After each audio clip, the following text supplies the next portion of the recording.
twongeye kubasuhuza abakurikiye ibyahishuwe Media TV. Tugenda tubagezaho ibiganiro bitandukanye, tugasura abantu batandukanye, tukagirana nabo ibiganiro bigiye bitandukanye. Ibyahishuwe Media TV rero kuri uyu munsi twagiye gusura REV Pasteur Rugazura Emmanuel wo mu itorero rya ADPR. Rero Pasteur Rugazura Emmanuel ni umwarimu mu mashuri ya Bibiliya ndetse ni umukozi w'Imana cyane, arazwi ahantu hose. Twagiranye nawe umwanya munini cyane, twagiranye ibiganiro bitandukanye. Rero reka tujye kumuha umwanya tuganire nawe, agira icyo tugezaho, tugezeho ibyaduhishiye. Ariko nanone Ibyahishuwe Media TV turabifuriza kujya mukomeza mukanda like, share, comment, musangiza abandi. Tuba duhari ku bwanyu, bidukora byose ni ku bwanyu. Tubasaba imigisha y'Imana. Mureke rero dutegeye amatwi Pasteur REV Rugazura Emmanuel. Muraho neza abakozi b'Imana, muraho cyane. Ndagira ngo mbasuhuze muri uyu mugoroba. Tumaze igihe tudatarama cyane, nabonye abantu baracecetse cyane, ariko numvise ko muri iyi minsi, muri iki cyumweru nabataramisha. Ijambo ryakomeze gukomanga ku mutima wanje, ryanditse mu Baheburayo igice cya mbere, uriya murongo wa mbere. Kera Imana yavuganiye n'abasogokuruza mu kanwa k'abahanuzi mu bihe byinshi no mu buryo bwinshi. Naho muri iyi minsi y'imperuka yavuganiye natwe mu kanwa k'umwana wayo, uwo yashiriyeho kuba umurago wa byose, ari we yaremesheje isi. Amen. Ntabwo nashatse kwigisha igitabo cy'Abaheburayo cyangwa se kukibaganiriza muri uyu mugoroba, ariko numvise mu mutima wanje nshaka kubaganiriza kuri basogokuru mu kwizera, basogokuruza mu kwizera. Abo mu Gifaransa tuvuga ngo les patriarches, les patriarches. Bariya ba patriarche ni 15. Abo tuvuga ngo ni basogokuruza mu kwizera. Babandi babwiraga umuntu agiye gusaza, Imana yabwiye Aburahamu ngo uzasaza ryame neza. Ugiye gusaza bakamubwira gutyo, none ngo bize kugera nyuma bakamubwira ngo uzasanga basogokuruza, les patriarches. Ndagira ngo tuganire iki kintu cha patriarche. Aburahamu, Isaka, Yakobo n'abahungu biwe 12. Bariya nibo twita les patriarches. Kandi nabugumye kubitekereza cyane, ndavuga ngo reka dusangire namwe nk'abakozi b'Imana amateka y'aba bantu. Nariko nsoma kare Bibiliya ndatangara. Aburahamu Imana yamuhamagaye afite imyaka 75. Agejeje 75 arahamagarwa n'Imana ubwo yajyaga muri Kanani avuye muri Uru y'Abakarudaya, nkuko dusoma Tangiriro 12. Ngo agire imyaka 100 abyara Isaka. Ngo agire imyaka 140, Isaka nawe abagize imyaka 40. Nibwo yamushingiye Rebeka. Ngo agire imyaka Aburahamu 160. Isaka muhungu we yari afite 60. Yakobo aravuka. Yakobo yavutse se afite imyaka 60. Sekuru Aburahamu afite 160. Aburahamu ngo agira imyaka 175 arasaza arapfa. Isaka afite 75, Yakobo afite 15. Isaka araramba agira imyaka 100. Agejeje mu myaka 100, ubwo nukuvuga ngo Esau yashatse afite imyaka 40. Ndetse Yakobo we deja urumva yarageze mu bibazo. Isaka afite imyaka 137. Yakobo yari afite 77. Nico gihagiye ipadanaramu, nico gihacitse aragenda. Afite imyaka 151. Uwo ni Isaka mvuga. Yakobo yari amaze kugira 91 nibwo Yosefu yavutse. Urumva diferanse ihari kuri aba basogokuru cyangwa basogokuruza.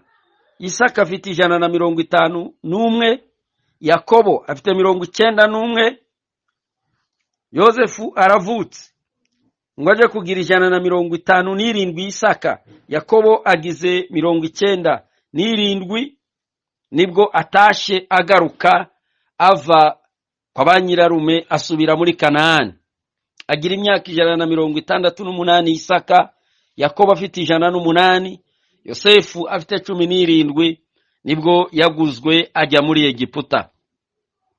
Isaka araza gusaza cyangwa gupfa afite imyaka 180, asige Yakobo afite imyaka 120, Yosefu afite 29.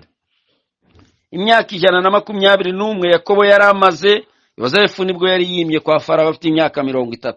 Yakobo azajya kumanuka agenda aje muri Egiputa afite imyaka 130, Yosefu afite 39. Yakobo azaja gupfa afite imyaka 147, Yosefu afite 56. Biriza yerekana ko Yosefu yashaje afite imyaka 110, bose bakiri muri Egiputa. Ibi nagize ngo twumve amateka ukuntu azaryoha cyane n'iyi myaka yabo, ukuntu iziryoha cyane, ukuntu bagiye bakurikirana kandi bagiye babaho umwe asingiriza uwundi amateka. Ubuzima bwacu n'ibihe byacu ibyiza ko tubwira abana bacu, abo twabanye n'abo twabonye, ababonye basekuruza n'ababonye basekuru n'ababonye base, bakajya bababwira amateka. Niko amateka agenda aba uruhererekane. Nagize ngo tuganire rero ababene Yakobo, kandi turahera kuri uwa mbere w'imfura witwa Reubeni. Turavuga amateka y'umuryango wa Reubeni. Nimba ishobora buri munsi nzajya mbabwira imiryango nk'ibiri. Uyu munsi turavuga Reubeni, ejo tuzavuga abandi, na nimugoroba mbabwira abandi, kandi kugira ngo tubifate tubyumve amateka yabo uko ameze. Umuryango wa Reubeni kuko tubisoma, murabizi turaza kuvuga noneho ukuntu bavukana n'imiryango yabo. Murabizi bene Yakobo bavuka mu nzu nyinshi, baraza kugaragara hariya bavuka mu nzu kazitanu.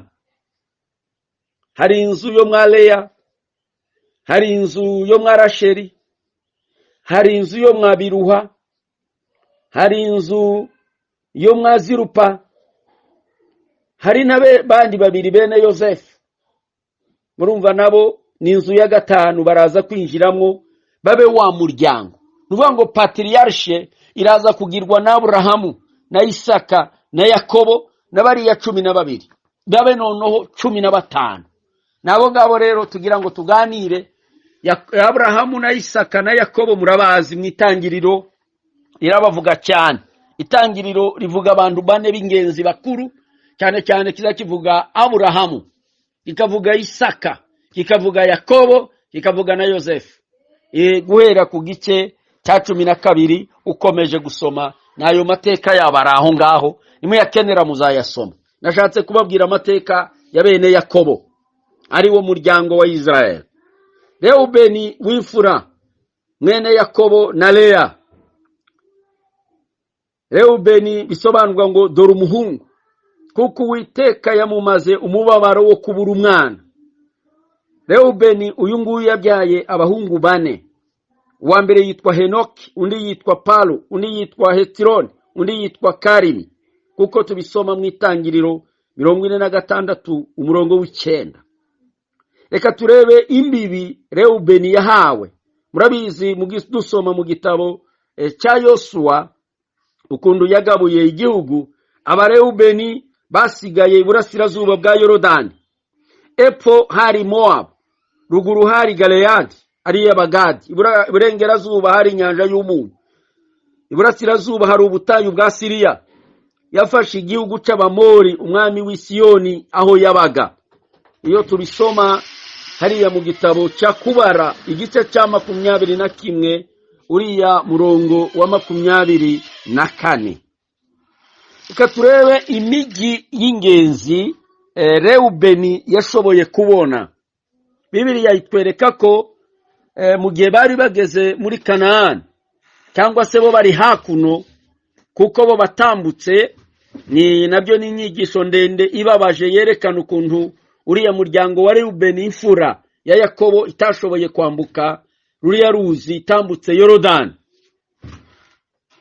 Babonye imigi 14, Yosuwa 13, uriya murongo wa 15 kugeza 23.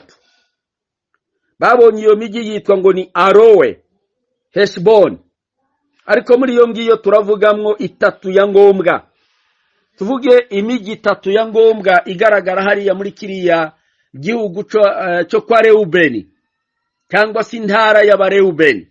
Hari umusozi wa Nebo mu mpinga ya Pisiga, aho Mose afite imyaka 120 yashinguwe n'Imana, kuko tubisoma mu gutegeka kwa 2:34 umurongo wa mbere, kuko tubisoma mu gitabo cya Yosuwa igice cya mbere umurongo wa mbere. Imana ibwira Yosuwa ngo umugaragu wanje Mose yapfuye, haguruka wambukane Abisirayeli hakurya y'uruzi. Umugi wa kabiri ni impinga za Peori, ahantu ingenzi hamateka havugwa, niyo tuzajya tuvuga. Impinga za Peori naho Balamu yahanuriye muri Kubara 23:38, aho abantu bishoye mu bigirwamana. Tuzadusoma kuri 25 umurongo wa 3, aho muri Kubara ahitwa Bali Peori. Finehasi agahosha uburakari afuhira ubwoko bw'Imana. Ahantu bafite amateka akomeye cyane, ni musomye iyo mirongo muzahabona. Mugi wa gatatu ni uwitwa Beteli, umudugudu w'ubuhungiro, aho umwicanyi yahungiraga. Yosuwa 20 umurongo wa 8. Iyi migi 3 ni imigi y'amateka ikomeye cyane muri uyu muryango wa Reubeni. Reka mbabwire gatoya amateka y'abareubeni. Mu butayu, Kora umulewi agomera Mose na Aroni, ashaka kuba umutambyi, arwanya Uwiteka, nk'uko tubisoma mu gitabo cya Kuva 16 umurongo wa mbere. Aza gushigikirwa n'abareubeni 3, uwitwa Dotani na Abiramu na Oni. Aba bagabo ko ari 3 babaye babi cyane b'abareubeni bashigikira Kora. Aba 3 bashakaga kuyobora politike y'Israel, naho bashaka ko Kora nawe akubita Mose, akubita Aroni kudeta akaba umulewi. None aba 3 nabo ndetse baburanaga ko aribo bakuru, aribo mfura, bati ntabwo Lawi yaba umuyobozi kandi duhari turi bene Reubeni. Uko urubanza rwaciwe murakuzi. Bibiliya yerekana ngo barwanyije Mose. Kubara 26 umurongo w'9, Zaburi 106 umurongo wa 7, aravuga bene Reubeni ko bahuye n'igihano gikomeye. Bagiye gusoza urugendo, abareubeni banze kwambuka Yorodani nk'uko twabivuze haruguru. Baherekeza abandi ku rugamba kubera amatungo yabo menshi gakondo barayanga. Kubara 32. Abona abakristo bashakira inyungu mu buzima bwa none, inyungu z'umwuka baraziheba. Ntibibuka Imana n'ijuru, ntibibuka gakondo, ntibibuka cya gihugu cyo mu ijuru, ntibibuka gakondo yabo. Abisirayeli nabo niko babaye, bibagirwa Kanaani, bibagirwa ubutayu babaye mu imyaka 40 kubera imigisha y'amatungo babonye. Abona abakristo banezerwa bakadamarara, bakagira imigisha myinshi, bakibagirwa urugendo batangiye. Icya gatatu, barwana na Sisera iKanaani. Abareubeni banga gutabara. Muribuka mu Bacamanza 5 umurongo wa 15, amatungo yabo ababuza gutabara bene wabo. Baravuga ngo bafite amashyo, bafite amatungo menshi, banga kwambuka ngo baje gutabara Debora hariya ariko arwana na Sisera. Icya kane, abareubeni bishyira hejuru cyane mu by'umwuka, bashigikiye n'Abarabu. Gitabo cya mbere cy'Ingoma 5 umurongo wa 20.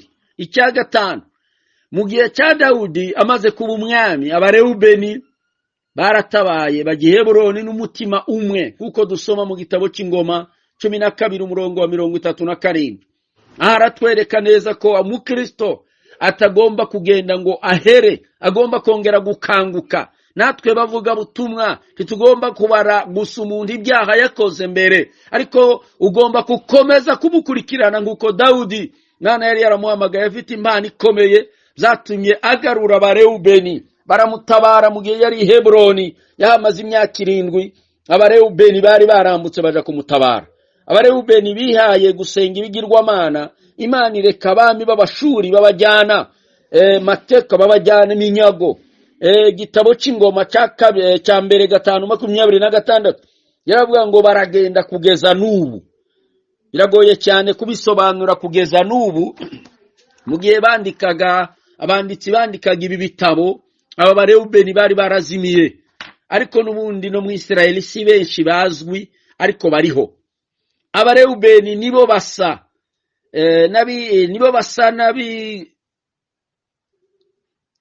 nabibagiranye cyane mu miryango yose. Nta murage w'ubupfura. Abenshi batekereza yuko hari ukubera icyaha Rewubeni yakoreye se.